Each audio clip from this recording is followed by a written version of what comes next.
এই আল্লাহর কাছে সবচাইতে পছন্দের দুইটা শব্দ আছে। এই দুইটা শব্দের আরো দুইটা গুণ আছে। এক নম্বর হইল ওজনের পাল্লায় সবচেয়ে বেশি ভারী, আর জবানে উচ্চারণে সবচেয়ে বেশি হালকা। শব্দ দুইটা কি?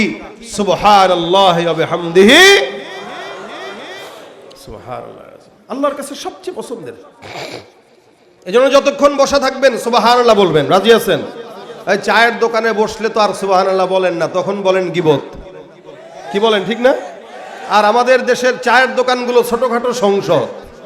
এই সংসদে একজন মন্ত্রী থাকে, এমপি পরিষদ থাকে, প্রধানমন্ত্রীও থাকে। প্রধানমন্ত্রীকে যে চা নারে, কথা কয় না, যে চা নারে সে কি? প্রধানমন্ত্রী। এই প্রধানমন্ত্রী বসে বসে নজরদারিতে রাখে। একটা শয়তানের বাক্স আছে, চালায় দেয় টিভি, এনে বসে বসে বাদামিমাদের নাটক দেখে। আর কে কি করলো আজকের মাহফিলের পর্যালোচনা কালকে চায়ের দোকানে পাবেন। কথা ঠিক কিনা বলেন? এই জন্য গীবত শিকায়ত না করে আল্লাহ আল্লাহর নাম নিয়ে বলা যাচ্ছে। আল্লাহ কবুল করুক, আমিন।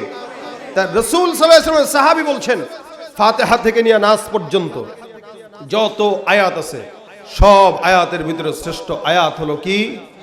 আয়াতুল কুরসি। এক নম্বর ফজিলত। দুই নম্বর ফজিলত, নবী করিম সাল্লাল্লাহু আলাইহি ওয়াসাল্লাম বলেন, কোরআনের সব চাইতে বড় একটা চূড়া আছে, ওই চূড়ার নাম হলো সূরাতুল বাকারা। কি? মনে করেন একটা উঁচু জায়গা, এটা যেমন চূড়া আছে, রাসূল বলেন কোরআনের একটা চূড়া আছে, ওই চূড়াটার নাম সূরাতুল বাকারা। সূরাতুল বাকারারও একটা উঁচু চূড়া আছে, ওই চূড়াটার নাম হলো আয়াতুল কুরসি। সুবহানাল্লাহ। ফজিলত কয়টা গেল? দুইটা। তিন নম্বর, নবী করিম সাল্লাল্লাহু আলাইহি ওয়াসাল্লাম বলেন, এই আয়াতটা এমন ফজিলতপূর্ণ আয়াত। আল্লাহ নবী বলেন, এই আয়াত আল্লাহ পাক রব্বুল আলামিন বান্দাকে যেভাবে ঠোঁট আর জিহ্বা দেয়, প্রত্যেকটা মানুষের দুইটা ঠোঁট আর একটা জিহ্বা থাকে। আল্লাহর হাবিব সাল্লাল্লাহু আলাইহি ওয়াসাল্লাম বলেন, আয়াতুল কুরসি এমন একটা আয়াত, যেই আয়াতের একটা ঠোঁট, দুইটা ঠোঁট আর একটা জিহ্বা আছে। আপনি আমি যেইভাবে আমার মাওলার জিকির আদায় করি, আয়াতুল কুরসিটাও তার ঠোঁট আর জবান দিয়া আমার মাওলার আরশের নিচে বসে বসে আল্লাহর জিকির আদায় করে। এই জন্য আল্লাহ রাসূল সাল্লাল্লাহু আলাইহি ওয়াসাল্লাম বলেন, এটা অনেক দামি আয়াত। এটাকে অন্য হাদিস নবী ইসমে আযম বলেছেন। এমন দাম আল্লাহ পাক রব্বুল আলামিন আয়াতুল কুরসির ভিতরে দিয়েছেন। এ মুসলমান নবীর উম্মত, জান্নাতে যাওয়ার হাজারো রাস্তা আছে, হাজারো পথ আছে। আপনাদের এই ময়মনসিংহ ফুলপুরে আসতে অসংখ্য রাস্তা আছে, যার যেমন মন যায় সেমনি আসবে, যার যেভাবে সহজ মনে হয় সে সেভাবে আসবে। আয়াতুল কুরসি এমন একটা আমল, আল্লাহর নবী সাল্লাল্লাহু আলাইহি ওয়াসাল্লাম বলেন, কোন ইমানদার বান্দা যদি ইন্তেকালের পরে জান্নাত পেতে চায়, ওই বান্দা যদি সহজ তরিকায় জান্নাতে যেতে চায়, নবী বলেন, আল্লাহ রাসূল সাল্লাল্লাহু আলাইহি ওয়াসাল্লাম বলেন, মান ক্বারা আয়াতুল কুরসি ফি দুবুরি কুল্লি সালাতিন মাকতুবা লাম ইয়ামনাহু মিন দুখুলিল জান্নাতি ইল্লা আইয়ামুন। নবী করিম সাল্লাল্লাহু আলাইহি ওয়াসাল্লাম বলেন, আয়াতুল কুরসি এমন ফজিলতপূর্ণ আয়াত, এই আয়াতের ভিতরে আল্লাহ পাক রব্বুল আলামিন এমন এমন গুরুত্বপূর্ণ জিনিস দিয়েছেন। আল্লাহ নবী সাল্লাল্লাহু আলাইহি ওয়াসাল্লাম বলেন, আয়াতুল কুরসি যদি কোনো ইমানদার মুমিন 5 ওয়াক্ত নামাজের পর বারবার পড়ে, ফজরের নামাজের পর একবার পড়বে, যোহরের পর একবার, আসরের পর একবার, মাগরিবের পর একবার, এশার পর একবার, কোন ইমানদার বান্দা 5 ওয়াক্ত ফরজ নামাজের পর যদি কেউ আয়াতুল কুরসি একবার পাঠ করে, আল্লাহ নবী বলেন, লাম ইয়ামনাহু মিন দুখুলিল জান্নাতি ইল্লা আইয়ামুত। ওই বান্দাকে আল্লাহর জান্নাতে যেতে মৃত্যু ছাড়া কেউ বাধা দিতে পারবে না। ভাইরা আমার, আল্লাহ পাক রব্বুল আলামিন এটাকে এত দামি বানাইছেন আয়াতুল কুরসিকে, মওত ছাড়া কোনো ইমানদার বান্দাকে কেউ জান্নাতে বাধা দিতে পারবে না। আয়াতুল কুরসি এমন একটা আমল, আল্লাহর নবী সাল্লাল্লাহু আলাইহি ওয়াসাল্লাম বলেন, এটাকে কোনো ইমানদার বান্দা যদি 5 ওয়াক্ত নামাজের পরে, আমাদের তো নামাজের কোনো হুঁশ নাই, সকাল সন্ধ্যা নামাজ আদায় করে না। এই দেশের অধিকাংশ মানুষের অবস্থা হলো, আমাদের দেশে ফজরের নামাজের মুসল্লিদের দিকে নজর দিলে মনে হয় এ দেশে কোনো ইমানদার নাই, আর জুমার নামাজের মুসল্লিদের দিকে তাকাইলে মনে হয় এ দেশে কোনো নাস্তিক নাই। ফজরের নামাজে মুসল্লি খুঁজাও পাওয়া যায় না, জুমার নামাজে জাগাও দেওয়া যায় না, ঠিক কিনা? মুসলমান দাবি করে নামাজ নাই, বলেন তো মুসলমান না ভণ্ড? মুসলমান দাবি করলে নামাজ দরকার আছে না নাই? মুসলমান দাবি করে, নামাজ নাই, রোজা নাই, পর্দা নাই, পুশিদা নাই। এ মুসলমান যতই দাবি করুক, দাবির নাম কামিয়াবি নয়, মানার নাম কামিয়াবি।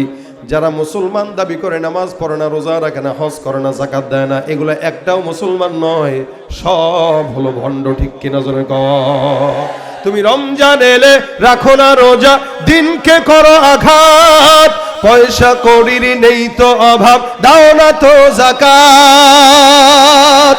তুমি রমজান এলে রাখো না রোজা, দিনকে করো আঘাত, পয়সা কড়ির নেই তো অভাব, দাও না তো যাকাত। তুমি ইমানদারির বড়াই করো, নেই তোমার ইমান, তুমি ইমানদারির বড়াই করো, নেই তোমার ইমান। তুমি কেমন মুসলমান, তুমি কেমন মুসলমান, তুমি কেমন মুসলমান।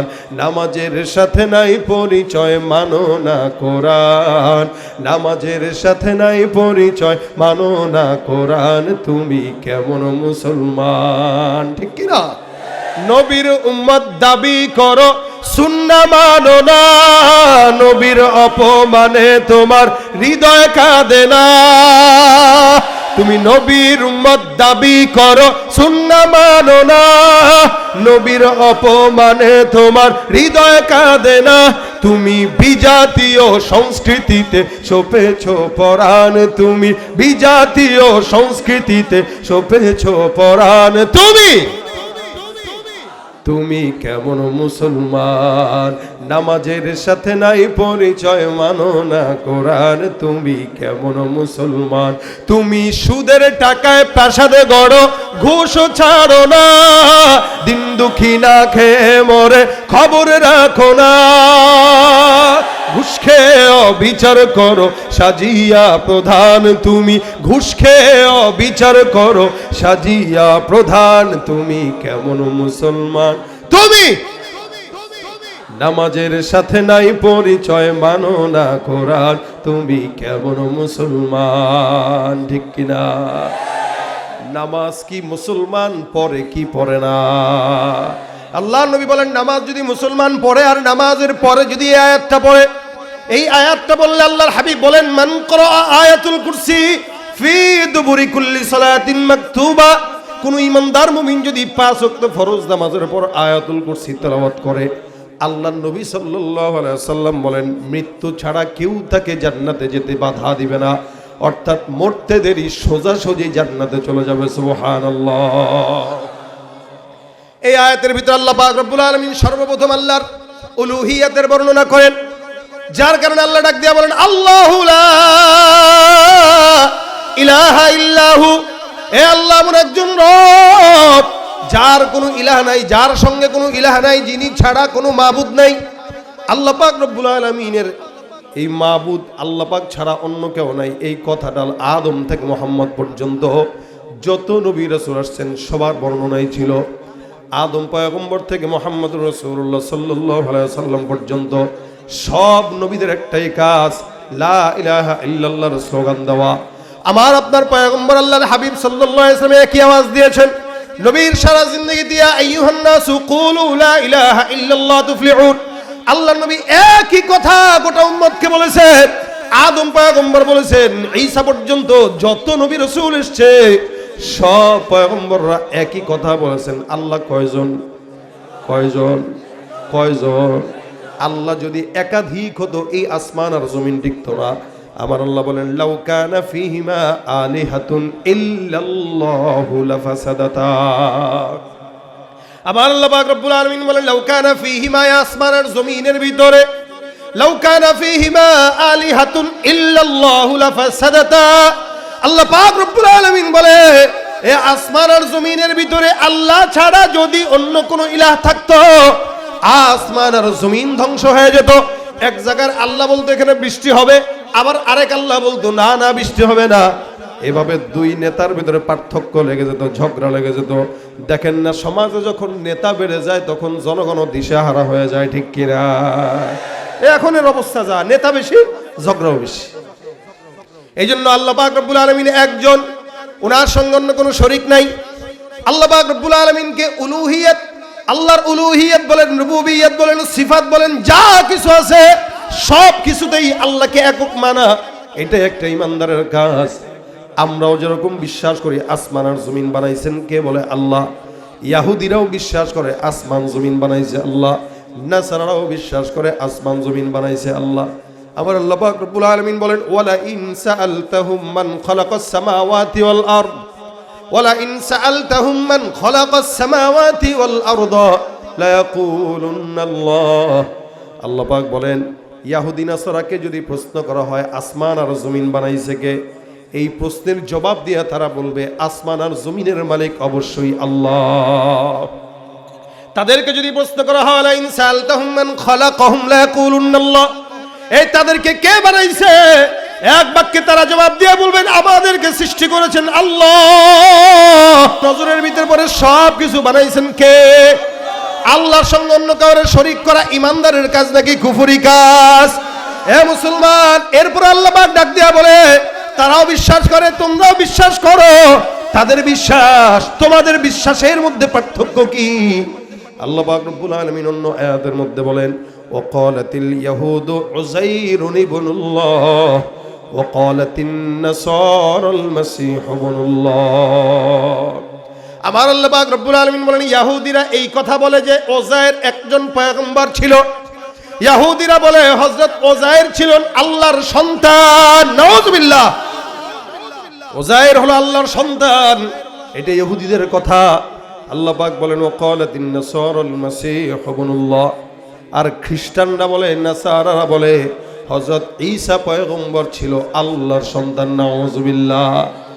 এরা একজন আল্লাহকে আরেকজনের সন্তান বানায় দেয়, একজনকে আল্লাহর সন্তান বানায়, ও একজনকে আল্লাহর সন্তান বানায়।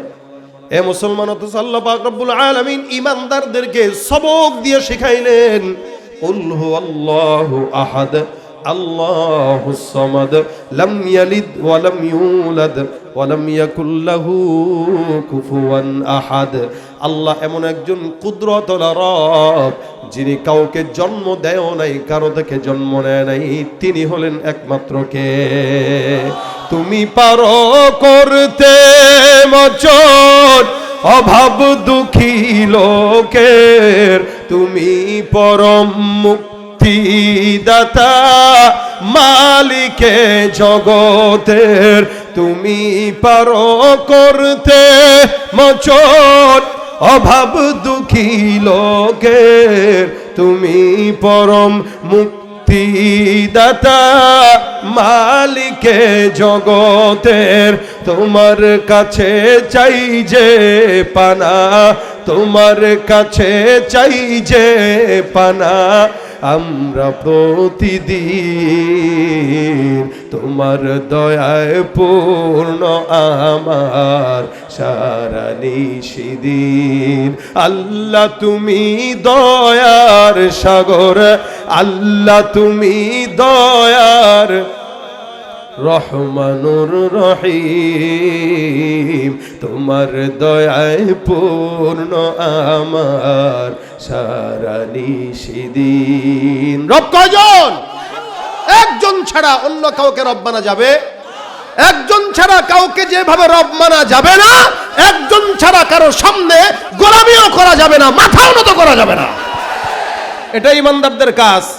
আল্লাহরেও মানবেন, আবার দলের লিডারের গোলামিও করবেন, আল্লাহরেও মানবেন, আবার পীরের পায়েও সেজদা দিবেন। কোশ্চেন কালেও ইমান টিকে থাকার কথা নয়। রব কয়জন? সেজদা কয়জনকে দিব? মাথা নত কার সামনে করব? মাথা নত করতে যায় যদি বুলেট আমার মাথা ছেড়ে হয়ে যায়, মাথা নত করতে যায় যদি বুলেট আমার বুক ছিদ্র করে, জমিনের ভিতরে যতদিন রক্ত থাকবে আল্লাহ ছাড়া কারো গোলামি করব না, কারো গোলামি করব না। এক হাজি মরেছে তো কি হয়েছে, লক্ষ হাজি ঘরে ঘরে জন্ম নিয়ে নেবে, ঠিক কিনা?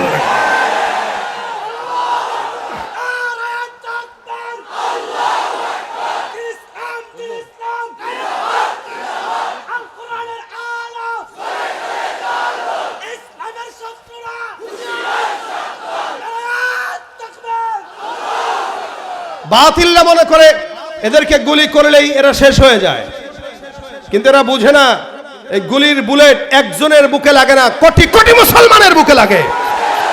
একজনের বুকে কখনো মুমিন যদি হয়ে থাকে একজনের বুকে লাগে না। নবী বলেন প্রত্যেকটা মুসলমান কাজাসাদিন ওয়াহিদ, এক শরীরের মতো। ফিলিস্তিনের মুসলমান মারা যাবে, এই জায়গার ফুলপুরের মুসলমানের রক্তের হৃদয়ে ক্ষরণ হবে। ইন্ডিয়ার মুসলমান কেউ যদি মারা যায় বাংলাদেশের মানুষের হৃদয়ে আঘাত লাগবে। ঠিক তেমনই ভাবে এক হাজি হকের পক্ষে থাকতে যেয়ে যদি আহত হয়, নিহত হয়, কোটি কোটি হাজি এই দেশে জন্মগ্রহণ হয়ে যাবে ইনশাআল্লাহ। এটাই ইমানদারদের কাজ। একটা বুলেট মারে আর কোটি কোটি হৃদয় জন্ম নিয়ে নেয় ইনশাআল্লাহ। এক আল্লাহর গোলামির জন্য জীবনে এসেছি, এক আল্লাহর গোলামি করে যাব, কারো সামনে মাথা নত হবে না। এটা প্রত্যেকটা নবীদের সবক ছিল। আদম থেকে মুহাম্মদ পর্যন্ত একটা কথা সবাই বলেছেন, রব কয়জন? গোলামের মালিক একজন। আমরা গোলাম, মালিক আল্লাহ। আমি যার চাকরি করি সে আমার মুনিব নয়, আমি যার চাকরি করি সে আমার মুনিব নয়। হ্যাঁ, দুনিয়াতে একজনের অধীনে একজন কাজ করে এটা হইতে পারে, কিন্তু তাই বলে আমার তার গোলামি করতে হবে এই শিক্ষা আল্লাহ দেয় নাই, ইসলামও দেয় নাই। এই জন্য আল্লাহ পাক সব জায়গায় সব নবীদেরকে একটা সবক শিখাতে বলেছেন, বান্দার হৃদয়ে এটা ঢুকায় দাও যে গোলামির একমাত্র উপযুক্ত আল্লাহ, একমাত্র উপযুক্ত আল্লাহ পাক রব্বুল আলামিন এই গোলামির জন্য পাঠিয়েছেন। এই কারণে এই আয়াতের শুরুতেই আল্লাহু লা ইলাহা ইল্লাহু, সবক শিখো, আল্লাহ ছাড়া কেউ নাই। আল হাইয়ুল কাইয়ুম, রব তো এমনই হওয়া চাই যার কোনোদিন শেষ হয় না, চিরঞ্জীব, চিরশক্তিশালী, কাউকে পরোয়া করে না, এটাই তো রব। রাসূল সাল্লাল্লাহু আলাইহি ওয়াসাল্লাম বলেন হাইয়ুন কাইয়ুম। এই কথা বলেন না, যেমনে হয় এমনে শুনেন। এদিকে তাকান, সামনে থেকে পরামর্শ দিব ওসি মহোদয়কে যে এই স্টেজের পিছনে যেন একটা বড় পর্দা দিয়ে দেয়, ডিজিটাল পর্দা, বুঝছেন নি, যেটা আলোচককে আপনারা ওই দূর থেকেও যেন দেখতে পারেন।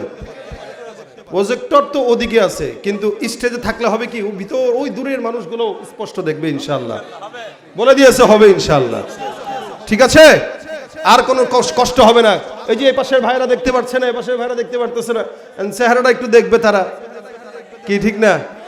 দূরের মানুষটা তো আমার চেহারা ঠিক মতো দেখতে পাচ্ছে না, তো পিছনে যদি একটা বড় এলইডি মনিটর থাকে তাহলে পিছনের ভাইরা আপনাদের চেয়ে ভালো দেখতে পাবে ইনশাআল্লাহ। হবে, যেই পরিমাণে খরচ উনি করে এটা ওনার কাছে কোনো বিষয় না, কিন্তু এটা হয়তো ওনার মাথায় ছিল না, ইনশাআল্লাহ চলে আসছে যেহেতু সামনের বার কবুল হয়ে গেছে।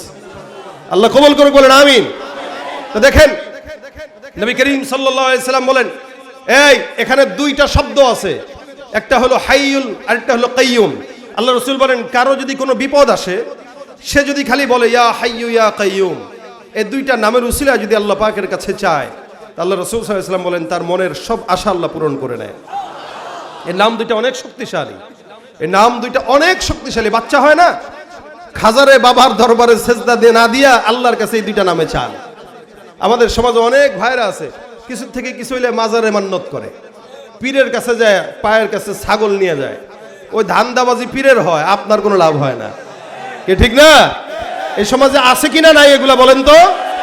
এই জন্য সন্তান লাগলে কার কাছে? পীরের কাছে না রবের কাছে?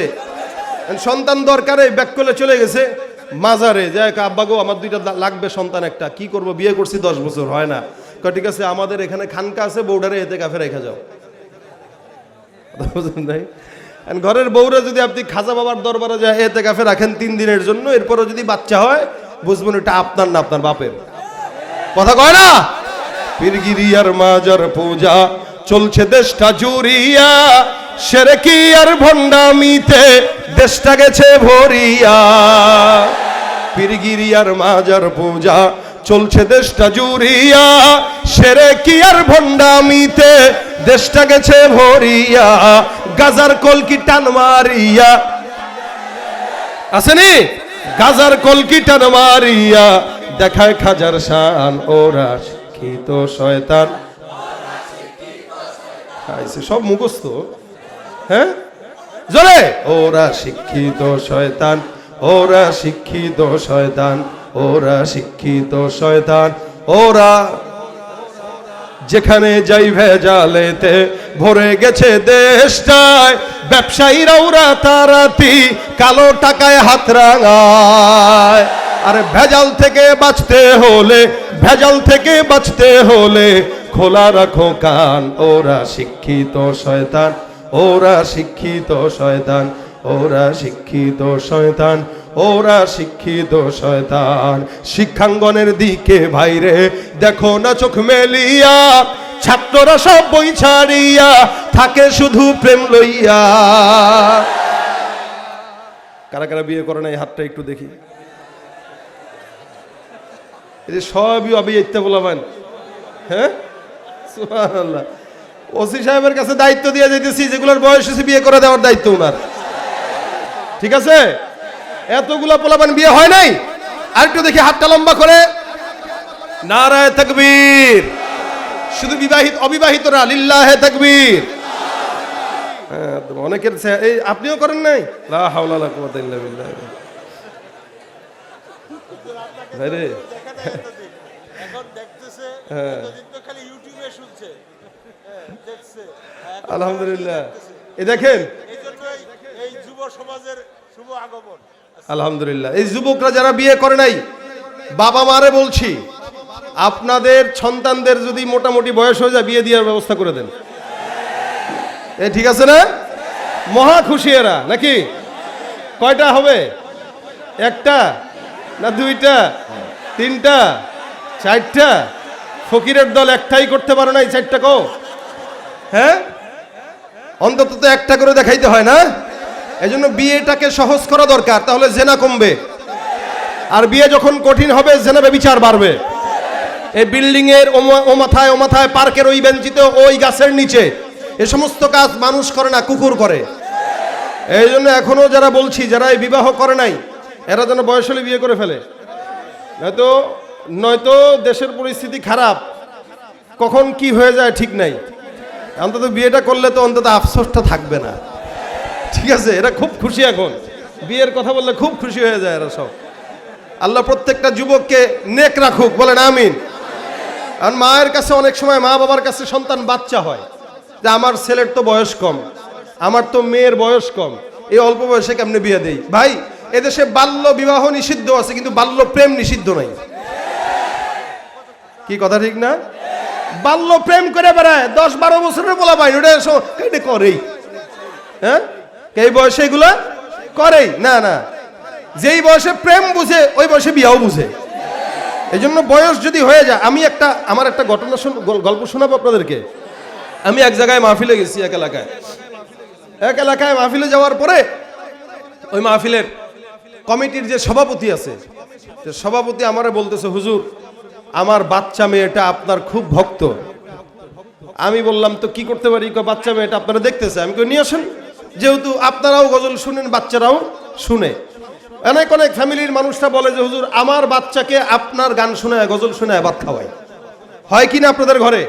আমাদের গজল দিলে ঠান্ডা হয়ে যায়, তো সেই জায়গা থেকে বাচ্চারা আমাদের গজল শুনে, এটা তো স্বাভাবিক বিষয়, বাচ্চারা ভক্ত হয়।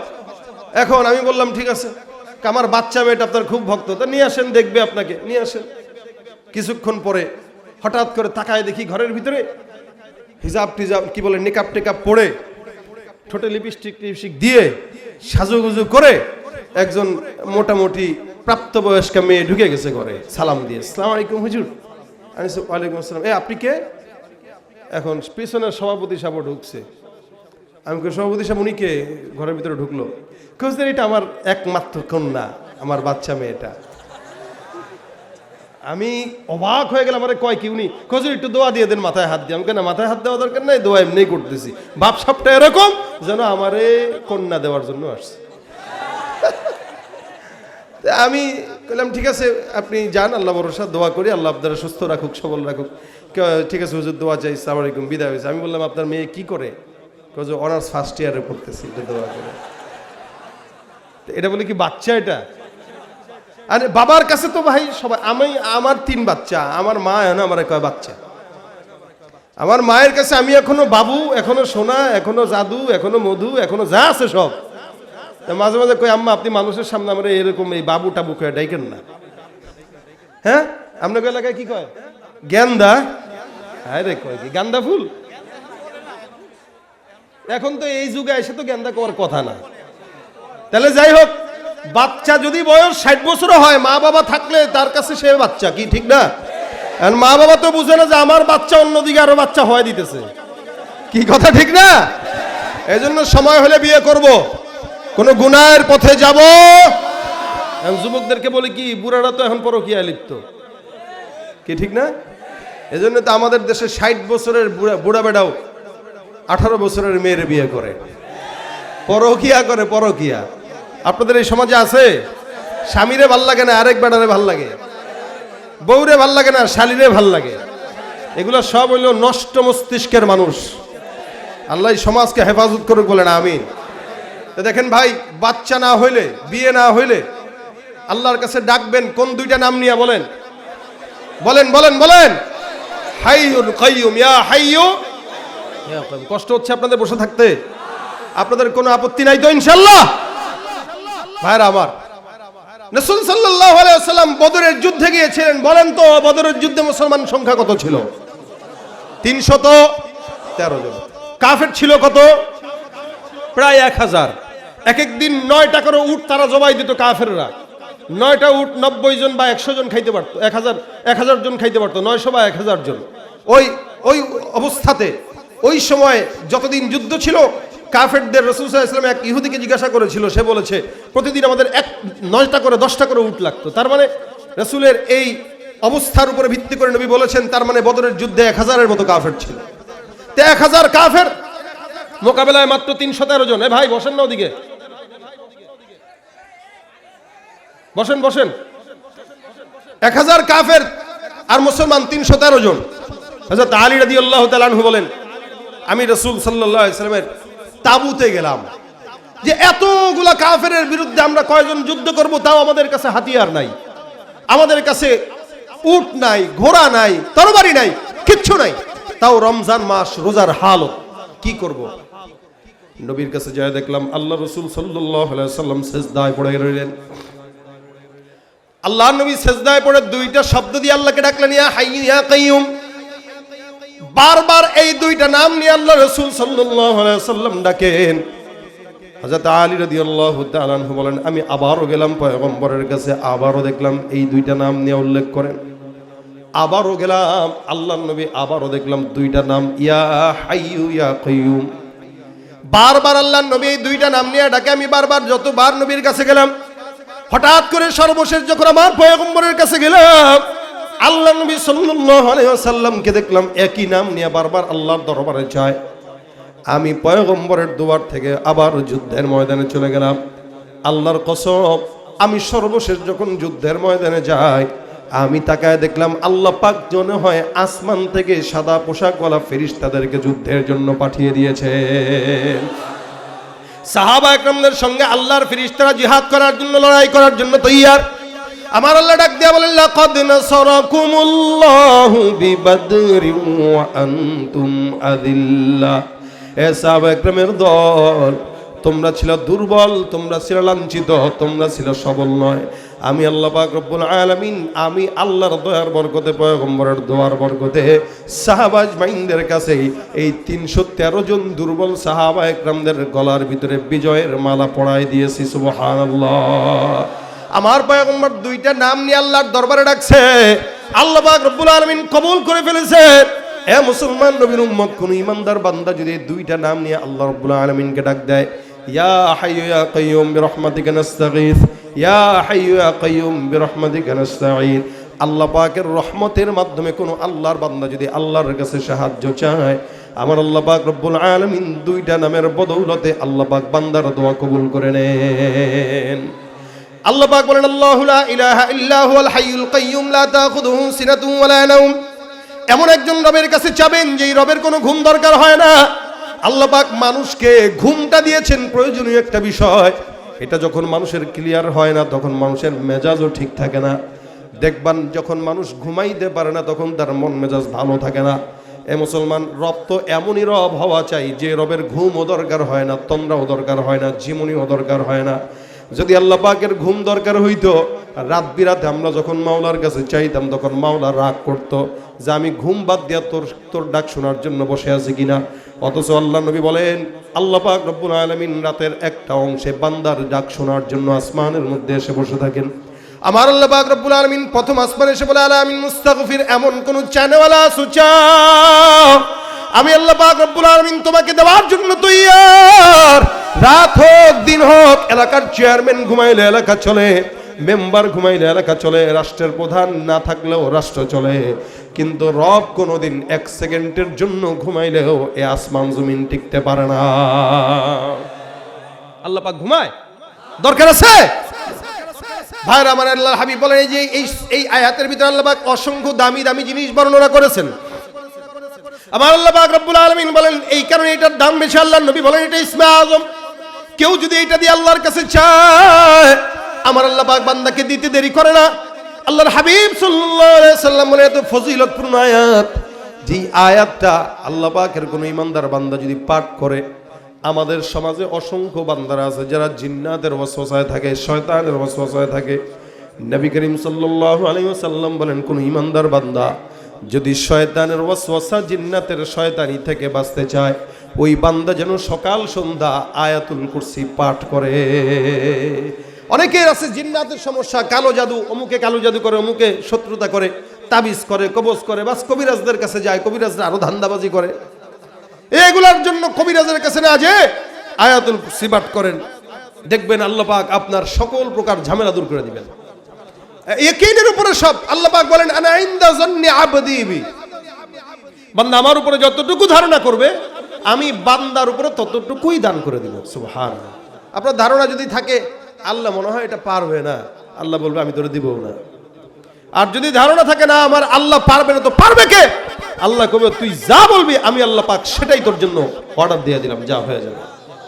আপনার নিয়ত যতটুকু আল্লাহ পাকের কর্মফল ততটুকু। আনা ইনদা যান্নি আবদি বি, এজন্য আল্লাহর ব্যাপারে ধারণা ভালো রাখা চাই, যে আমার যত বড় বিপদ হোক এই বিপদ আমার আল্লাহ আছে। কে আছে? আল্লাহ। হযরত আবু হুরায়রা রাদিয়াল্লাহু তাআলা আনহু একটা ঘটনা বলি, এখান থেকে বুঝবেন আয়াতুল কুরসি কেমন ফজিলতপূর্ণ আয়াত। আল্লাহ নবীর সাহাবী আবু হুরায়রা বলেন আল্লাহর হাবিব সাল্লাল্লাহু আলাইহি সাল্লাম আমাকে একবার সাদাকাতুল মালের দায়িত্ব দিয়েছিল দেখাশোনা করার জন্য। সাদাকাতুল ফিতরের মালগুলো আমার কাছে দিয়েছে দেখাশোনা করার জন্য। আমি সেগুলোর দায়িত্ব পালন করতেছি। একদিন, 2 দিন, 3 দিন, 4 দিন, 5 দিন অতিবাহিত হয়। হঠাৎ করে তাকায় দেখলাম একদিন রাতের বেলা আমার ঘরের ভিতরে একটা চোর ঢুকলো চুরি করার জন্য। তার কাঁধে বিশাল বড় একটা ব্যাগ। এই ব্যাগটা আল্লাহর বান্দা নিয়া তার ব্যাগের ভিতরে কিছু খেজুর ঢুকাইতেছে না বলে, আমি ঘরের ভিতরে ইবাদত করা অবস্থায় হঠাৎ করে তাকে ধরে ফেললাম। তাকে আমি ধরে ডাক দিয়া বললাম কি ব্যাপার, কে তুমি? চোর ডাক দিয়া বলে আমি একজন অভাবী মানুষ, স্বভাবের কারণে চুরি করতে আসি নাই, অভাবের কারণে আসছি। আমার ঘরের ভিতরে আমার বাচ্চা, আমার বউ, আমার মা বাবা কেউ খাবার পায় না। বহুদিন হয়ে গেছে আমার ঘরে আগুন জ্বলে না, যার কারণে তোমার ঘরটা খোলা পাওয়ার কারণে আমি তোমার ঘরে ঢুকলাম।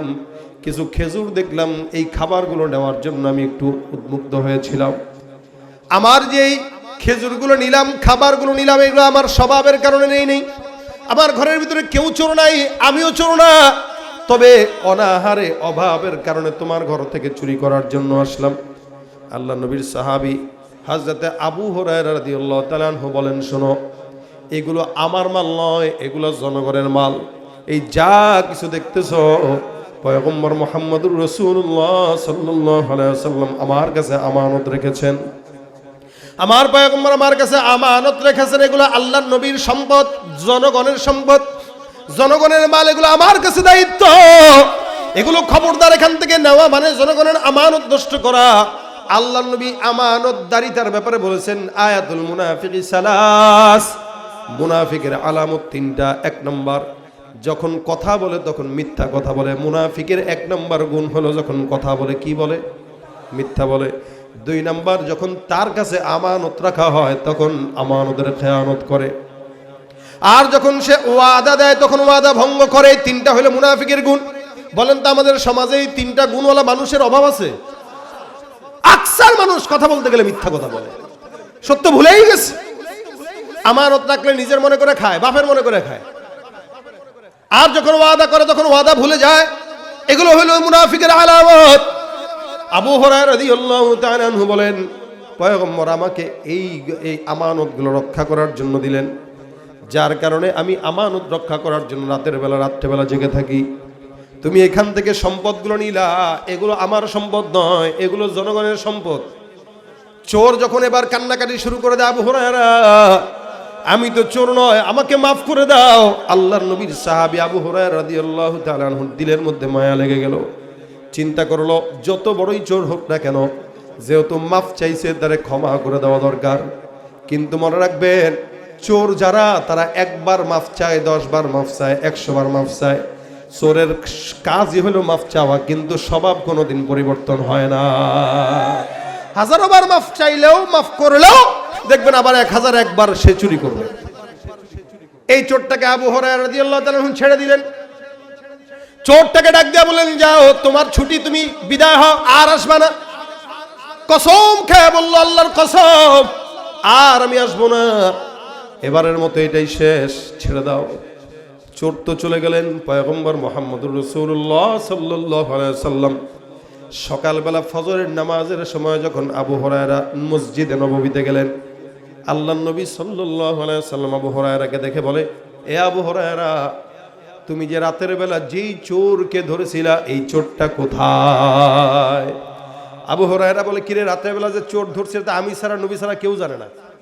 কি বলে, আমি ছাড়া, আল্লাহ ছাড়া কেউ জানে না। নবী কেমনে জানলেন? তার মানে জানাইছেন কে? আবু হুরায়রা বলেন, ঘরের ভিতরে আমি একা ছিলাম আর চোর ছিল, কি হয়েছে না হয়েছে তা আমি জানি। রসুল কেমনে জানলো? তার মানে রসুলকে আল্লাহ পাক জানাইছেন, আর আল্লাহ যেহেতু জানাইছেন, দেখি রসুল কি বলে। আবু হুরায়রা রাদিয়াল্লাহু তাআলা আনহু বলেন, ইয়া রাসূলুল্লাহ, চোরটা আমার কাছে আসছিল, চোরটা আসলেই চোর নয়, এই চোরটা অভাবের কারণে চুরি করতে আসছে, তার ঘরের মানুষ নাকি খাবার পায় না। আমার দিলের ভিতরে মায়া লেগে গেছে। সাহাবা আজমাইনদের একটা গুণ ছিল, রুহামা উবাইনাহুম, একে অপরের প্রতি দয়াশীল, মায়াশীল, কিন্তু কুফফারের বেলায় তারা ছিল কঠোর। আল্লাহ পাক রব্বুল আলামিনের পয়গম্বরের সাহাবী ডাক দেয়া বলেন, ইয়া রাসূলুল্লাহ, এই চোরটা অভাবের কারণে চুরি করতে আসছে, যার কারণে মায়া লেগে গেছে, তাকে আমি ছেড়ে দিয়েছি। নবী ডাক দেয়া বলেন, এ আবু হুরায়রা, মনে রাখবা, যে চোর তোমার থেকে বিদায় হয়েছে, কসম খেয়ে আজকে রাত্রে ওর চোরটা আবার তোমার ঘরে আসবে। আবু হুরায়রা রাদিয়াল্লাহু তাআলা আনহু বলেন, ইয়া রাসূলুল্লাহ, তাহলে তো একবার ছেড়েই দিলাম, সে আবার যদি আজকে আসে তাহলে তো 100% আপনার কাছে আমি নিয়ে আসবো। চোরকে নিয়ে আসার নিয়ত আবু হুরায়রা করলেন যে আজকে আসুক খালি। রাসূল যেহেতু বলছেন, বলেন তো চোর কি আসবে কিনা? নবী তো বলছেন, নবী বলছেন আজকে আবার আসবে, তার মানে আসবেই। পিস্তলের গুলি মিস হইতে পারে, রাসূলের কথা মিস হতে পারে। আবু হুরায়রা রাদিয়াল্লাহু তাআলা বলেন, ঠিক আছে, রাত্রিবেলা দেখবো। রাতের বেলা যখন চোরটা আবার আবু হুরায়রার ঘরের ভিতরে ঢুকবে ভাব, আল্লাহ নবীর সাহাবী আবু হুরায়রা রাদিয়াল্লাহু তাআলা আনহু ঘরের ভিতরে অপেক্ষমান, চোর আসবে। যখন চোরটা ঘরের ভিতরে ঢুকলো, আবু হুরায়রা পিছন থেকে খপ করে ধরে ফেললেন। ডাক দেয়া বলে, কিরে চোর, গতকাল না বলছিস আসবি না, কেন আসলি? চোর মশাই এবার ছেড়ে দেমা কান্দিবাসী অবস্থা এরকম হয়ে গেছে। কে আবু হুরায়রা, গতকাল ভুল করছিলাম, আজকেও ভুল হয়ে গেছে, আল্লাহর কসম আর জিন্দেগিতে আসবো না। এই কথা তো গতকালও বলছিলি, ওয়াদাও করছিলি, নিজের কসমও খাইছিলি, আজকে আবার কেন আসলি? কয় ভুল হয়ে গেছে, শয়তানের ওয়াসওয়াসায় পড়ে গেছে। আরে আসলেই বল, তুই কি চোর নাকি অভাবের কারণে আসছিস? আমি আসলে অভাবের কারণে আসছি, গতকাল রাত্রে তো চুরি করতে পারি নাই, যার কারণে আবার চিন্তা করলাম দেখি আজকে কিছু পাওয়া যায় কিনা, কারণ চাকরিও পাই না, অভাবের সংসার। আল্লাহ নবীর সাহাবী এবার তাকে ধরলেন, নবীর কাছে নিয়ে যাবে। মুসলমান নবীর উম্মত, আমাদের সমাজে অসংখ্য চোর আছে যারা সামান্য 2 টাকা 5 টাকা চুরি করার কারণে এই সমাজের মানুষ যদি তাদেরকে ধরে, দেখবেন মারতে মারতে দাঁত ভেঙে ফেলে। একটা সামান্য চোরকে ধরলেও মারে আমাদের দেশের মানুষ। অনেক সময় তো পকেটে হাত দিছে মাত্র, চুরি করতে পারে না, এই ধইরা মাছ মারা শুরু করছে। কি হয়েছে ভাই? কার আমার পকেটে হাত দিছে, নিচে নেই কিছু, এত সোজা উঠছে, বড় চোর আমি। তাহলে মারলা কেন? পকেটে হাত দিল কেন? এই কারণে মারলাম। তাই বলে দাঁত ভাঙবা, রক্ত ঝরাবা? ছোট থেকে একটা ছোট চোর চুরি করলে মারতে মারতে বেহুশ করে ফেলি, আর সমাজের কোটি কোটি টাকা যারা চুরি করে পারে পাচার করে তাদেরকে দেখলে 14 বার সালাম দেই আমরা। অথচ উচিত ছিল তাদেরকে পিটানো আগে, কি ঠিক না? ইসলামের বিধান হলো এটা, চুরি করবে তো হাত কাটা। কথা কয় না? কি ভয় পান আপনারা নাকি আমার সাথে দ্বিমত আছে আপনাদের? এদেশে যদি চুরি করার কারণে যদি হাত কাটার বিধান থাকতো তাহলে কোন নেতা কর্মীরা অথবা যারা চোর এলাকায় চুরি চামন্ডে করে এগুলো কেউ হাত নিয়ে সমাজ থেকে পালাতে পারতো না। ইসলামের বিধান সত্য সুন্দর, এ কারণে একটা চোরের বিচার হলে আরো 100টা চোর দেখবেন সতর্ক হয়ে যেত। কিন্তু এদেশে চোরের বিচার হয় না, যার কারণে চোর কমে না, দিন যত যায় তত বাড়ে। কথা ঠিক কিনা জোরে কন, কথা ঠিক কিনা জোরে কন। এই জন্য চোরদের থেকে সাবধান, সেটা ছোট হোক বড় হোক, যে কেউ চুরি করবে। ইসলামের বিধান যদি আমাদের এই সমাজে থাকতো তাহলে দ্বিতীয় কোনো চোর চুরি করার দুঃসাহস করত। রাস্তাঘাটে যায় না চলা এই মানুষের ভিড়ে, ওই ভিড়ের মাঝেও আবার কেহ অন্যের পকেট মারে। এখানে তো অনেক মানুষ আছেন, সবাই কিন্তু মাহফিল শুনতে আসে নাই। কথা কয় না? অনেকে বরকতের জন্য আপনার মোবাইল নিতে আসছে। হ্যাঁ, মসজিদের জুতা চোর আছে না? এই জুতা চোর কেন চুরি করে? যদি জিজ্ঞাসা করেন ভাই মসজিদের জুতা চোর মুসল্লিদেরটা চুরি করলি কেন? ভাই মুসল্লিদের জুতা চুরি করলে বরকত, নামাজি মানুষ তো, নামাজি মানুষের জুতা চুরি করে বরকতান। তা আপনাদের মোবাইল যদি বরকতের জন্য চুরি করে তাহলে রাতের আমল কিন্তু শেষ। এজন্য পকেট কি? কথা কয় না? পকেট কি? ওই পিছনে যারা দাঁড়ায় আছেন, পকেট কি? রাস্তাঘাটে যায় না চলা এই মানুষের ভিড়ে, ওই ভিড়ের মাঝেও আবার কেহ অন্যের পকেট মারে। তাকেও যদি মানুষ বলো আমার বলার কিছুই নাই, তাকেও যদি মানুষ বলো আমার বলার কিছুই নাই। মানুষ দেখতে চলো এবার জাদুঘরে যাই সবাই। হায় রে সাধের দুনিয়ায় মানুষ পাওয়া বড় দায়, মানুষ দেখতে চলো এবার জাদুঘরে যাই সবাই। ঠিক কিনা ভাইরা? আবার চোরটা দ্বিতীয় দিনও আসলো। আবু হুরায়রা রাদিয়াল্লাহু তাআলা দ্বিতীয় দিনও ধরলেন। ধরার পর ডাক দিয়ে বলেন, কেন আসলা? বলে, সন্তান মা বাবা যারা না খেয়ে আছে তাদের জন্য আসছি।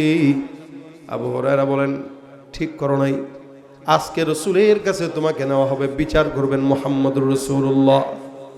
এ মুসলমান, সমাজের বিচারের দায়ভার যদি আলেম ওলামা আল্লাহওয়ালাদের কাছে দিত, আল্লাহর কসম বিচারগুলো ন্যায্যভাবেই হতো। আবু হুরায়রা রাদিয়াল্লাহু তাআলা তাকে ধরলেন। চোর এবার কিছুক্ষণ পরে আবু হুরায়রা, বাইরে ভাই আল্লাহর ওয়াস্তে মাফ করে দাও, জিন্দেগিতে আসবো না, কান ধরছি, মায়ের কসম, বাপের কসম, আমার বাচ্চার কসম, যত কসম আছে সব দিয়া মনটা গলানোর চেষ্টা করতেছে। আবু হুরায়রা বলেন, ঠিক আছে, আর কোয়ার দরকার নেই, আর আসবিনি? কয় না। কয় ঠিক আছে, আল্লাহর জন্য, আল্লাহকে সাক্ষী রেখে তোরে ছাড়লাম। কয় স্যার ভাই সত্যি কথা, জিন্দেগিতে আর আসবো না, এটাই শেষ। ছেড়ে দিছেন। চোর তো দৌড়। সকালবেলা ফজরের নামাজে যখন আবু হুরায়রা মসজিদে গেলেন, আমার নবী ডাক দিয়া বলেন, আবু হুরায়রা চোর কোথায়? আবু হুরায়রা বলে, ইয়া রাসূলুল্লাহ, চোর কান্নাকাটি করছে, তাওবা করছে, বিপদের ভিতরে পড়ে গেছে, যার কারণে বলছে আর জিন্দেগিতে আসবে না। আল্লাহ নবী বলেন, চোর ওয়াদা করছে? বলে হ্যাঁ। যতবার ওয়াদা করুক না কেন সে মিথ্যুক, দেখবা আজকে রাত্রেও চোর আবার তোমার ঘরে ঢুকবে।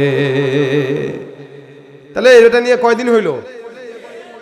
একবার, দুইবার, তিনবার যদি মাফ করেন তাহলে জিন্দেগিতেও চোর ভালো হবে।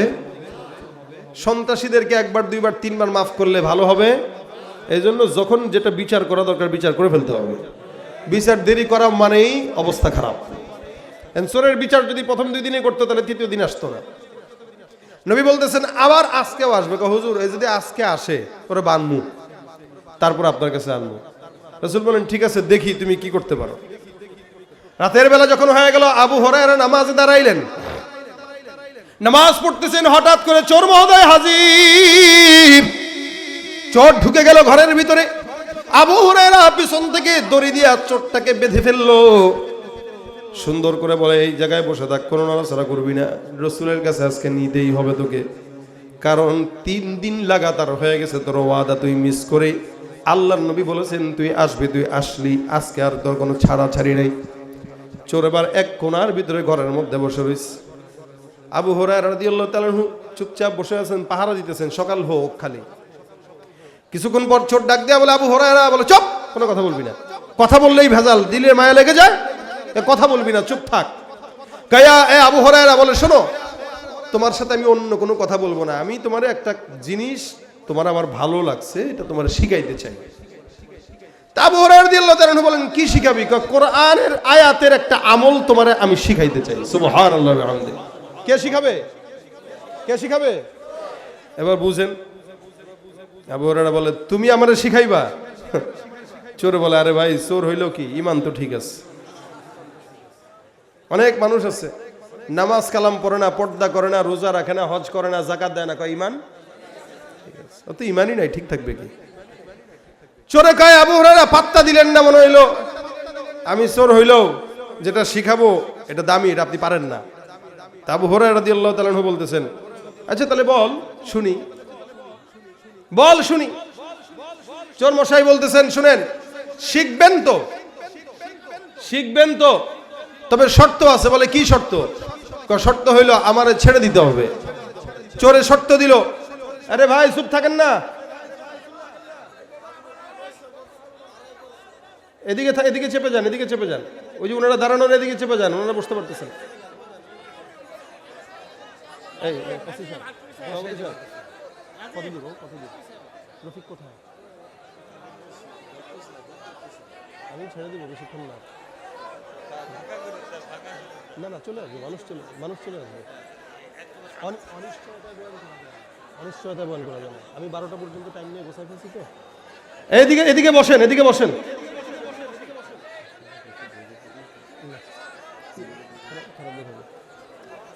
এদিকে বসেন না,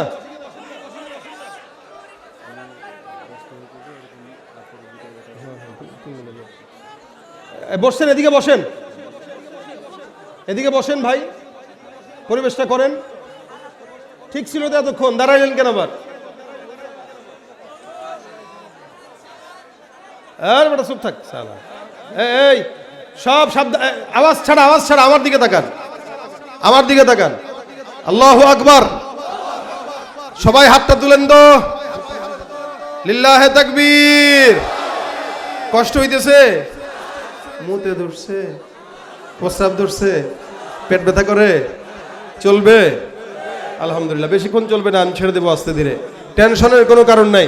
আলোচকগণ একজনের পর একজন চলে আসবে ইনশাআল্লাহ। ভাইরা আমার দেখেন, চুপ থাকেন মিয়া, আমার শিখান নাকি কোনটা কখন কোয়া লাগবে? যখন দরকার আমি ওটা দিব, বললে দিব না, না বললে দিব। শোনেন, আবদার যখন বেশি হয় তখন আর আবদার রাখতে মন চায় না। আমার মতো ছেড়ে দেন, খালি আমার দিকে তাকান, কারো ডিস্টার্ব করেন না, আওয়াজ করেন না, এদিকেও বসতে দেন, এদিকেও বসতে দেন, ইনশাল্লাহ সবই হবে, ঠিক আছে?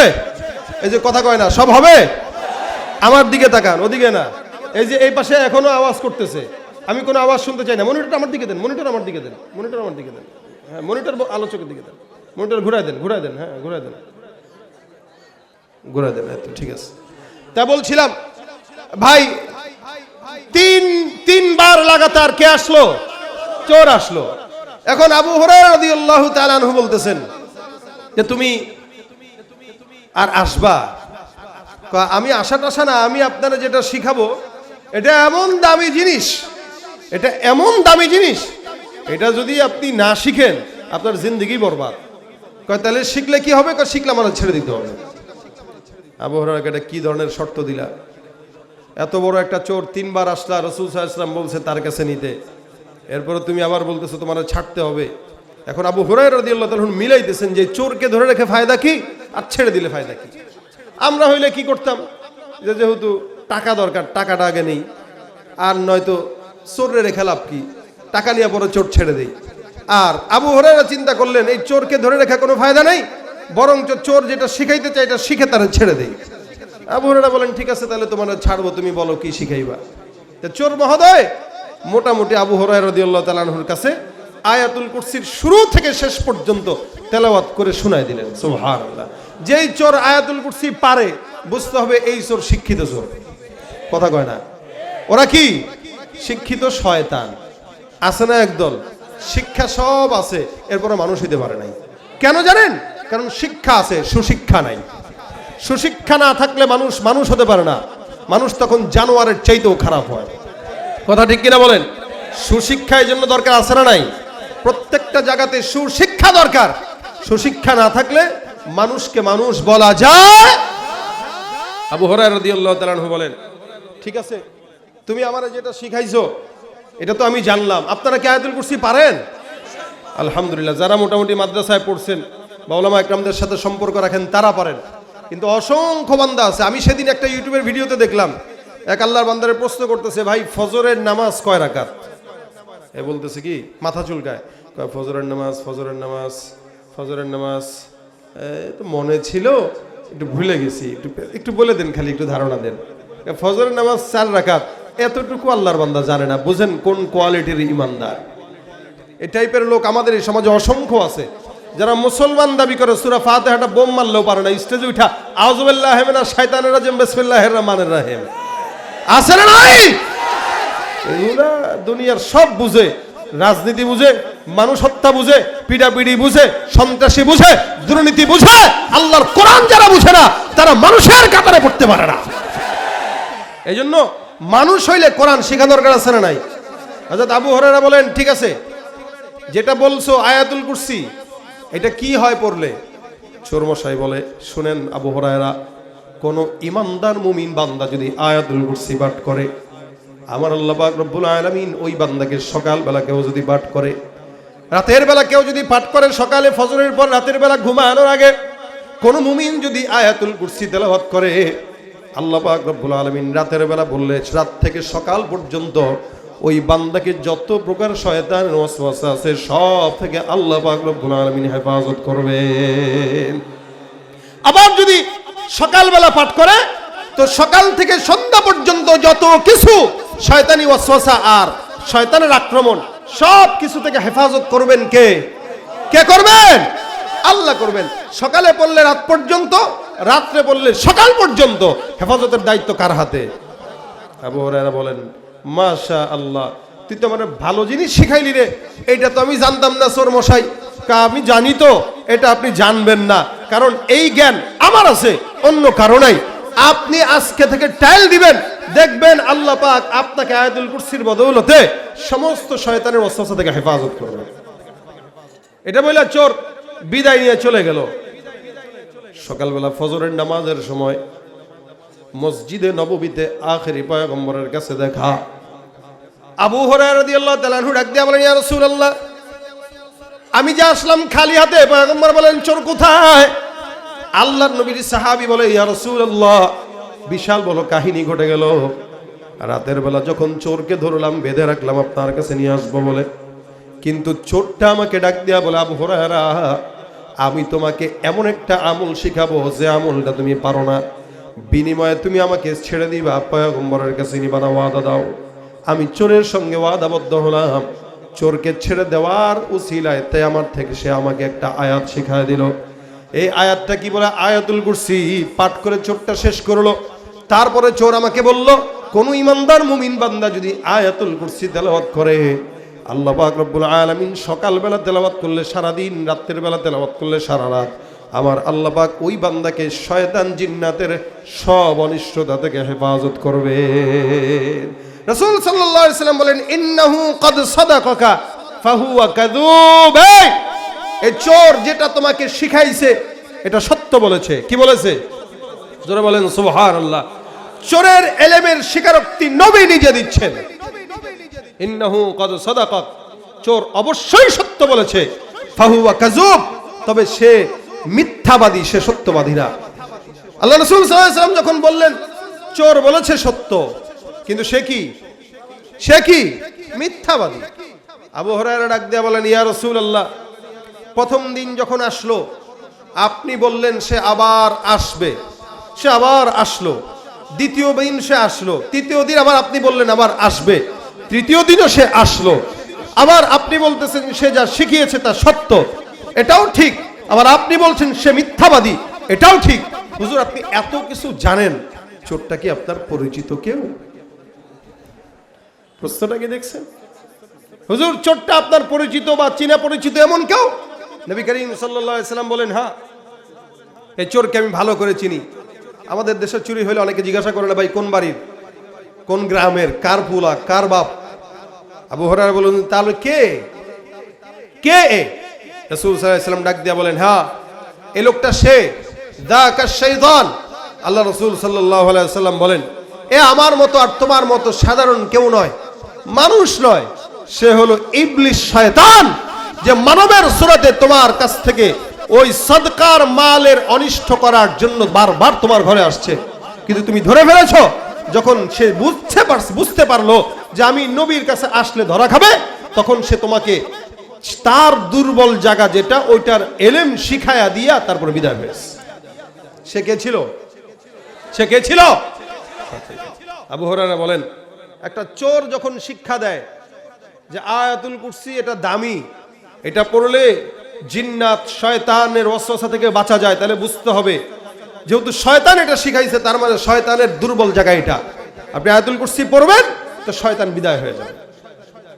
এই জন্য রাসূল সাল্লাল্লাহু আলাইহি ওয়াসাল্লাম বলেন, কেউ সকালবেলা পড়বে, রাতের বেলা পড়বে, তো আল্লাহ পাক রব্বুল আলামিন সকাল আর রাত সারা দিনের 24 ঘন্টার জিম্মাদারি কার হাতে যাবে? কার হাতে যাবে? আল্লাহর হাতে যাবে। এ কারণে ভাইরা আমার, যদি শয়তানের ওয়াসওয়াসা থেকে বাঁচতে চান, চোরের চুরি থেকে বাঁচতে চান, নিজের সম্পদ ঘরে রাখছেন, লক্ষ লক্ষ টাকা বা ব্যাংকের ভিতরে জমান্য টাকা রাখছেন, দেশের পরিস্থিতি ভালো না, চোরটা বেড়ে গেছে, এই অবস্থায় আপনার সম্পদের হেফাজতের আপনার দায়িত্ব। আপনি সম্পদ যেখানে রাখবেন, আয়াতুল কুরসি পরে ওই জায়গায় একটু ফু দিয়া দেন, দেখবেন আল্লাহ পাক আয়াতুল কুরসির বদৌলতে আপনাকে হেফাজত করবে। যেমন আপনার ঘরকে বাঁচাইতে চান, ঠিক দেশকে বাঁচাইতে চাইলেও আমরা যদি আয়াতুল কুরসি পরে আল্লাহর কাছে চাই যে আল্লাহ আমার এই দেশকেও চোর আর সন্ত্রাসের হাত থেকে বাঁচান, ইনশাআল্লাহ আল্লাহ পাক আমার দেশকেও হেফাজত করবে। কথা বলেন ঠিক কিনা? আমরা চাই না আমার এই দেশে অন্যরা, দাদা বাবুরা আধিপত্য বিস্তার করুক, এটা আমরা চাই না। ওই সমস্ত শয়তানদের থেকে বাঁচতে হলেও আয়াতুল কুরসি একটা ইসমে আজম। কথা বলেন ঠিক কিনা? আমরা চাই না আবার আগামীতে আমরা এই দেশকে বিক্রি করব তাদের হাতে, যারা আমার দেশকে বারবার দাদা বাবুদের কথায় বিক্রি করে, বিদেশি প্রভুদের কাছে বিক্রি করে। আমরা চাই না এই দেশ বারবার বিক্রি হোক। এই সব শয়তান আর জিন্নাত, মানব শয়তান হোক, জিন শয়তান হোক, এগুলোর থেকে বাঁচতে গেলে আয়াতুল কুরসির বিকল্প কোনো কিছু নাই। আল্লাহ আমার সমাজকে হেফাজত করুক, বলেন আমিন। শুধু তাই নয়, রাসূলের আরেক সাহাবী হযরতে উবাই ইবনে কাব রাদিয়াল্লাহু তাআলা আনহু, উনি একবার ওনার একটা খেজুর বাগান ছিল, এই খেজুর বাগানে গেছেন, যাওয়ার পরে তাকায় দেখেন দূরে একটা ছোট্ট বালক দেখা যায়। সাহাবী উবাই ইবনে কাব রাদিয়াল্লাহু তাআলা আনহু ছোট্ট বালকের কাছে যায়, যে সালাম দিলেন, বালক সালামের জবাব নিল, যা জিজ্ঞাসা করলেন তোমার চেহারা কেমন দেখা যায়, হাতের কেমন যেন অবস্থা, পশমগুলো বড় বড়, শরীরের গঠনটাও যেন কেরকম। ডাক দিয়া বললেন, তুমি কে, তোমার পরিচয় কি? যখন ধরা খাইল, ছোট্ট বালকটা ডাক দিয়া বলে, আমি শয়তানের ভিতর থেকে সর্বোচ্চ বড় শয়তান জিন্নাত, তোমার এই খেজুরের সম্পদগুলো নষ্ট করার জন্য তোমার বাগানে আসছি। উবাই ইবনে কাব ডাক দিয়া বলেন, তোমার থেকে বাঁচার উপায় কি? ওই জিন্নাতটা ডাক দিয়া বলে, শোনো, কোন ইমানদার মুমিন বান্দা যদি আয়াতুল কুরসি পাঠ করে, আল্লাহ পাক রব্বুল আলামিন আমার ওয়াসওয়াসা, শয়তানের ওয়াসওয়াসা থেকে আল্লাহ পাক ওই বান্দাকে হেফাজত করবে, এমন কি তার সকল সম্পদকে হেফাজত করবে। ভাইরা আমার, এই জন্য সমস্ত অনিষ্টতা থেকে বাঁচার জন্য আমল কি, জোরে বলেন তো? কথা কয় না, জোরে বলেন তো? চোরের থেকে বাঁচতে পারবো কি? কথা কয় না। সন্ত্রাস থেকে বাঁচতে পারবো কি? যাদের হাতে যায় ক্ষমতা, দেশ যেন বাপের ভিটা, রাখতে চেয়ার শুরু করে বিদেশিদের পাচাটা। আরো জোরে বলতে হবে, ঠিক কিনা? যাদের হাতে যায় ক্ষমতা, দেশ যেন বাপের ভিটা, রাখতে চেয়ার শুরু করে বিদেশিদের পাচাটা। বিদেশিদের কথা মতো চালায় ওরা নিজের দেশ, বিদেশিদের কথা মতো চালায় ওরা নিজের দেশ। দেখতে দেখতে গোল্লায় গেল আমার সোনার বাংলাদেশ। এই লাইনটা হবে, আমার সাথে হবে। দেখতে দেখতে গোল্লায় গেল, দেখতে দেখতে গোল্লায় গেল আমার সোনার বাংলাদেশ। একে একে শেষ করেছি, সবার দেখা হইল শেষ। দেখতে দেখতে গোল্লায় গেল, দেখতে দেখতে গোল্লায় গেল আমার সোনার বাংলাদেশ। কেউ দিল না সবাই নিল, আমরা যে কলুর বলদ, সারা বছর নেয় না খবর, নির্বাচনে খুব দরদ। আবারও আসবে না? আসবে, বিভিন্ন সূরাতে আসবে। সাধু সাবধান, কথা বলেন ঠিক কিনা? কেউ দিল না সবাই নিল, আমরা যে কলুর বলদ, সারা বছর নেয় না খবর, নির্বাচনে খুব দরদ। নির্বাচনের আগে নেতা ধরে কত রকম বেশ, নির্বাচনের আগে নেতা ধরে কত রকম বেশ। দেখতে দেখতে গোল্লায় গেল, দেখতে দেখতে গোল্লায় গেল আমার সোনার বাংলাদেশ। একে একে শেষ করেছি, সবার দেখা হইল শেষ। দেখতে দেখতে গোল্লায় গেল আমার সোনার বাংলাদেশ। দেখতে দেখতে গোল্লায় গেল আমার সোনার বাংলাদেশ।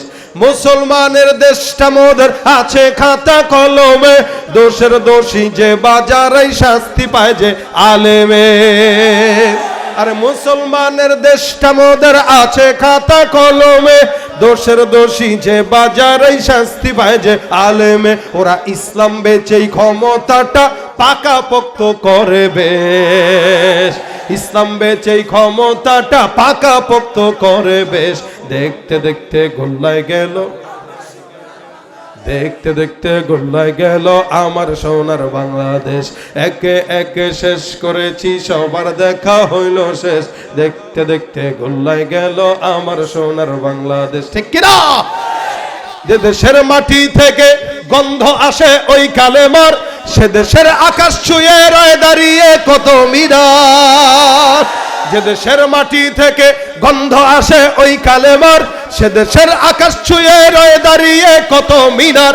আজানের সুরে সুরে জীবন যাদের বেড়ে ওঠা, আজানের সুরে সুরে জীবন যাদের বেড়ে ওঠা, সে দেশে আজকে কেন নাস্তিকতার ঘন ঘটা। দেশটা নয়তো কারো বাপের ভিটা, করবে মন চাহিলেই, কথা ঠিক কিনা? দেশটা নয়তো কারো বাপের ভিটা, করবে করবে মন চাহিলেই। দেশটা নয়তো কারো বাপের ভিটা, করবে মন চাহিলেই যখন যেটা। দেশটা নয়তো কারো বাপের ভিটা, করবে মন চাহিলেই যখন যেটা। দেশটা লক্ষ মায়ের ইজ্জতেরই দামে কেনা, মাটিতে মিশে আছে লাখ শহীদের রক্ত কণা। দেশটা লক্ষ মায়ের ইজ্জতেরই দামে কেনা, মাটিতে মিশে আছে লাখ শহীদের রক্ত কণা। শহীদের রক্তের দামে কেনা মোদের সোনার ভিটা, হাদিদের রক্তের দামে কেনা মোদের সোনার ভিটা। তবে কেন অভ্যাস হলো বিদেশিদের কদম চাটা, তবে কেন অভ্যাস হলো ওই ভারতের কদম চাটা। দেশটা নয়তো কারো বাপের ভিটা, করবে মন চাহিলেই যখন যেটা। যারা আজ চিল্লাইতেছে স্বাধীনতা স্বাধীনতা, দেশ নয় তাদের আজই দাদার লাগি মাথা ব্যথা। আজকে দেখলাম বাংলাদেশকে গভীর পর্যবেক্ষণে রাখছে তারা। আমার সোনার দেশ তোর বাপের কিরে? এদেশ আমার, এদেশ আমার বাবার, এদেশ আমার দাদার। আমার দেশকে পর্যবেক্ষণ করার মতো কোনো যোগ্যতা কোনো দিল্লির দাদাদেরকে আমরা দেই নাই। যারা আজ চিল্লাইতেছে স্বাধীনতা স্বাধীনতা, দেশ নয় তাদের আজই দাদার লাগি মাথা ব্যথা। আসলে মোদের হলো বদনসিবার কপাল ফাটা, আসলে মোদের হলো বদনসিবার কপাল ফাটা। তাই যায় বারে বারে তাদের হাতে ক্ষমতাটা। দেশটা নয়তো কারো বাপের ভিটা, করবে মন চাহিলেই যখন যেটা। দেশটা নয়তো কারো বাপের ভিটা, করবে মন চাহিলেই যখন যেটা। দেশটা নয়তো কারো বাপের ভিটা, করবে মন চাহিলেই যখন যেটা। ঠিক কিনা? তারপরে ভাই আমরা শেষ পর্যন্ত বুঝলাম কি, এখানে যতগুলো মানুষ আছেন প্রত্যেককে আমি একটা শেষ মেসেজটা দিয়ে যেতে চাই। কি? আমাদের নামাজের অভ্যাস তো আলহামদুলিল্লাহ সবারই আছে, কারো কম আছে একটু, কারো বেশি আছে একটু। যদি এখানে হাজারো মানুষের ভিতরে অনেক মানুষ আছে যারা আজকের এশারের নামাজটাও পড়ে নাই, আছে না? খালি জুমার নামাজটা পড়ছে, মাগরিবও পড়ে নাই, আসরও পড়ে নাই। কারণ এদেশে আকসার মানুষ জুমার মুসল্লি, ফজর আর এশার মুসল্লি হইতে পারে না। এই জায়গা থেকে আপনাদেরকে প্রথম ওয়াদা করাবো, প্রথম ওয়াদা 5 ওয়াক্ত নামাজ পড়বো ইনশাআল্লাহ। কারা কারা পড়বো হাত তুলে দেখায় দেই, নারায়ে তাকবীর। আল্লাহ তুমি নিয়ত কবুল করো, বলেন আমিন। আল্লাহ পড়ার তৌফিক দান করে বলেন আমিন। মা বোনদেরকেও পড়ার তৌফিক দেখ বলেন আমিন। এক নাম্বার 5 ওয়াক্ত নামাজ পড়ব ইনশাআল্লাহ, এবং 5 ওয়াক্ত নামাজের পরে আমাদের নিজের জিন্দেগির সেফটির জন্য, আমাদের সম্পদের সেফটির জন্য, আমাদের শয়তানের ওয়াসওয়াসা থেকে নিজেদেরকে বাঁচানোর জন্য, অনেক সময় অনেকের ছোট ছোট বাচ্চা থাকে যারা রাত্রিবেলা দেখবেন মাও কোলে নিয়ে কান্নে, বাবাও কোলে নিলে কান্না করে, থামে না। হঠাৎ করে পেট ব্যথা হচ্ছে, হঠাৎ করে ওই সমস্যা সেই সমস্যায় গভীর রাতে কার কাছে যাবে, কাকে ফোন দিবে, অস্থির হয়ে যায় মা বাবা। ওই ছোট্ট বাচ্চাকে আয়াতুল কুরসি পড়ে আপনি বাবা ফু দেন, আয়াতুল কুরসির বদৌলতে সন্তান যদি, শয়তান যদি তাকে খোঁচা দিয়েও থাকে, আয়াতুল কুরসির বদৌলতে দূর হয়ে যাবে ইনশাআল্লাহ। নিজের যত সম্পদের হেফাজত রাখতেছেন, কোনো জায়গায় আয়াতুল কুরসি পড়েন। বাহিরে কোথাও বের হচ্ছেন তো আয়াতুল কুরসি পড়েন, কোনো জায়গায় যাচ্ছেন তো আয়াতুল কুরসি পড়েন, কোনো ঝামেলা পড়েছেন তো আয়াতুল কুরসি পড়েন, ব্যবসা বাণিজ্যে বরকত নাই আয়াতুল কুরসি পড়েন। ইসমে আজম কি? যেটা নিয়ত করে পড়বেন ওই নিয়তি আল্লাহ পাক কবুল করবে, যেই বিপদে পড়বেন ওই বিপদে আল্লাহ দূর করবে। খালি কষ্ট করে জবানটা একটু নাড়ায় 1 মিনিটের জন্য পড়বেন, পড়তে আর কতক্ষণ লাগে? আয়াতুল কুরসি পড়তে 1 মিনিট লাগবে সর্বোচ্চ, যারা হাফেজ তাদের আরো কম লাগে, সাধারণ মানুষের 1 মিনিটই লাগবে। আপনি 5 ওয়াক্ত নামাজের পরে যদি 5 বার আয়াতুল কুরসিটা একটু 1 মিনিট করে আল্লাহর জন্য, নিজের জন্য 5 বার সময় দেন, 5 মিনিট, আর এই উসিলায় যদি আপনি নির্দ্বিধায় বিনা হিসাবে জান্নাতে যেতে পারেন, লস না লাভ? কথা বলেন, লস না লাভ? তাহলে আজকের এই মজমা থেকে যারা স্টেজে বসা, যারা সামনে বসা, যে সমস্ত মা বোনরা পাশের প্যান্ডেলে বসা, প্রত্যেকে যদি নিয়ত করেন যে আমরা ইনশাআল্লাহ আয়াতুল কুরসির আমলটা জীবনের শেষ দিন পর্যন্ত করব, লস হবে? লস হবে? আল্লাহ পাক যেন পড়ার তৌফিক দান করে বলেন আমিন। যারা বাহিরে একদম দাঁড়ায় আছেন, কিছু কিছু মানুষের জরুরত হবে, তারা উঠবে, আবার যারা বাহিরে দাঁড়ায় থাকবেন তারা বসার সুযোগ হয়ে যাবে, তারা বসে যাবেন, আবার অন্যরা যখন উঠবে তখন আপনারা বসে যাবেন। দীর্ঘ সময় যাবত রাতব্যাপী মাহফিল যেহেতু হয়, এক টানা তো আর 6-7 ঘন্টা বসে থাকা সম্ভব নয়, হয়তো কিছুক্ষণ পর পর আপনাদের জরুরত আসতে পারে। ফাঁকে ফাঁকে উঠলে একটু পিছন থেকে আগায় আগায় যাবেন, যাতে পিছনের ভাইদের কষ্ট না হয়, একটু আবার সামনে আগায় আগায় বসে যান সবাই। পিছন থেকে যতটুকু জায়গা ফাঁকা আছে নিজের সামনের জায়গা পূরণ করেন। ওই যে মাঝে মাঝে কিছু ফাঁকা ফাঁকা জায়গা থাকে, এনারা একটু সামনে আগায় আগায় যান, পিছনে যারা দাঁড়ানো আছে এদেরকে একটু বসার সুযোগ করে দেন। সবাই আগায় যান, সামনে থেকে পিছন থেকে, ওই পাশে এই পাশে, এই যে কিছু ভাইরা উঠতেছে যারা, এদেরকে আবার বসার সুযোগ করে দেন। আসেন সামনে আগান, সামনে আগান ইনশাআল্লাহ। রাত ব্যাপী প্রোগ্রাম চলবে, একের পর এক আসবে, সবাই আসবে ইনশাআল্লাহ, সবাই সবার সুযোগ মতো চলে আসবে। আমরা সবার আলোচনা শেষ পর্যন্ত শুনে তারপরে যাব। আল্লাহ পাক আজকের মজমাকে কামিয়াবি দান করুন বলেন আমিন। পিছন থেকে সবাই ঢুকেন, আমি একটু আবার তাকবীর দেব, দাঁড়িয়ে দাঁড়িয়ে আরেকটা গজল শুনবো, তারপর আমি চলে যাব ইনশাআল্লাহ। রফিকুল ইসলাম মাদানী চলে আসবে ইনশাআল্লাহ। নারায়ে তাকবীর, দাঁড়িয়ে যাই সবাই, লিল্লাহে তাকবীর, নারায়ে তাকবীর, আল কোরআনের আলো। হ্যাঁ দাঁড়িয়েছেন, দাঁড়ালে সবাই পিছন থেকে সামনে আগায় যান, সবাই পিছন থেকে সামনে আগান। হ্যাঁ আগান আগান আগান, সবাই পিছন থেকে সবাই সামনে আগান। যারা ওযু ইস্তেঞ্জা সারবেন, জরুরত আছে, প্রয়োজন আছে, তারা এই ফাঁকে বের হবেন, আর যারা বাহিরে অনেকক্ষণ দাঁড়িয়ে আছে এদেরকে বসার সুযোগ করে দিবেন, সবাই বসবেন ইনশাআল্লাহ। পর্যায়ক্রমে সবাই চলে আসবে। আজকের এই মজমাকে আল্লাহ পাক যেন ভরপুর কামিয়াবি দান করে। বসেন এবার, আগায় আগায় বসেন, আগায় আগায় বসেন, সবাই আগায় আগায় বসেন। কোথায় কোথায়?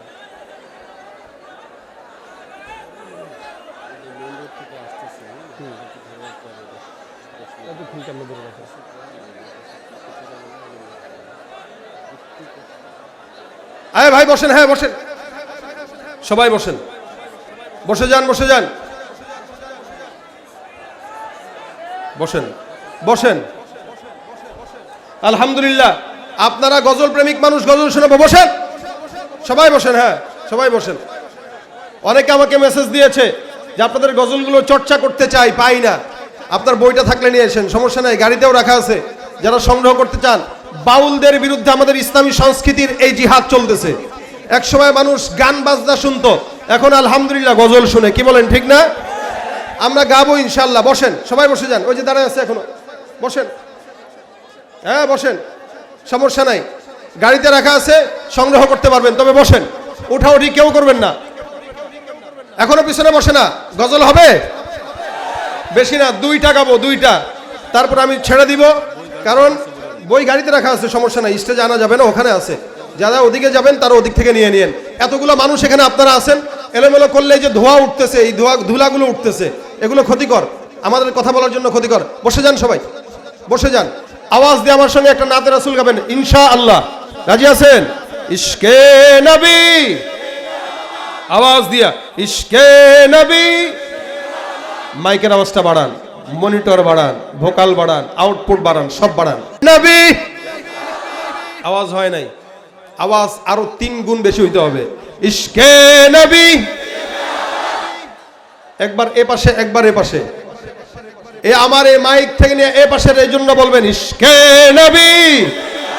এবারে পাশ, ইশকে নবী, আওয়াজ এদের বেশি।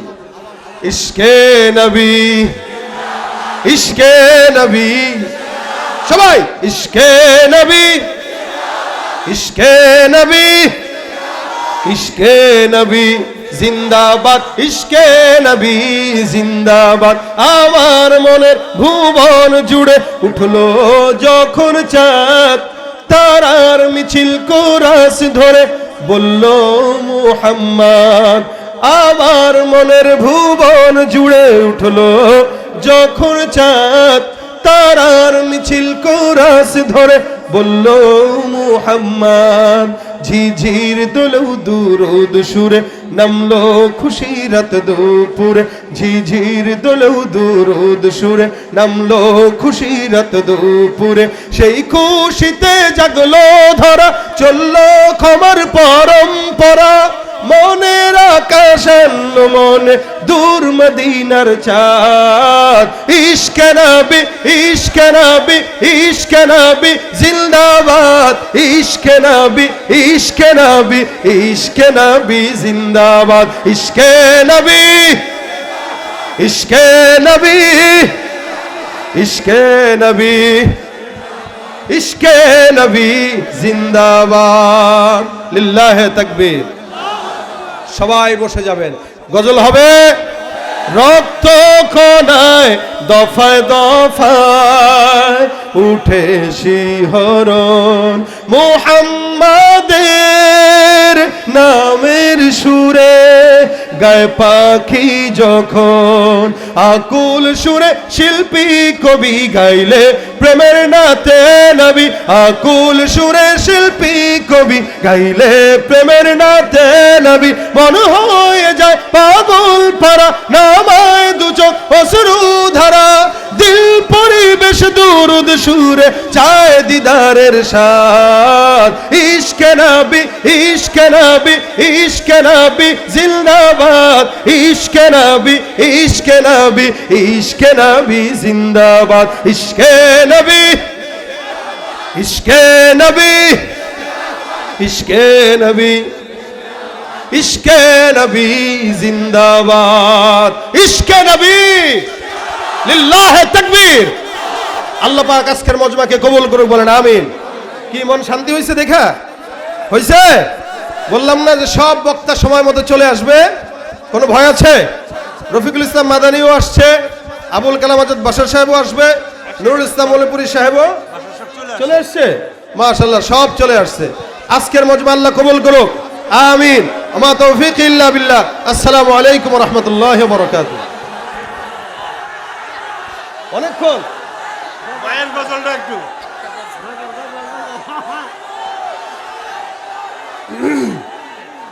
স্লোগান নারায়ে তাকবীর, আল কোরআনের আলো ঘরে ঘরে জালো, সংসদে জালো, দিলে দিলে জালো। বিশ্বনবীর অপমান, নাস্তিকতা নিপাত যাক, দিন ইসলাম জিন্দাবাদ। দিল্লি না ঢাকা, ইনকিলাব ইনকিলাব। আমরা সবাই নবীর সেনা। তুমি কে আমি কে, আমি কে তুমি কে। লিল্লাহে তাকবীর। আসসালামু আলাইকুম ওয়া রাহমাতুল্লাহি ওয়া বারাকাতুহু।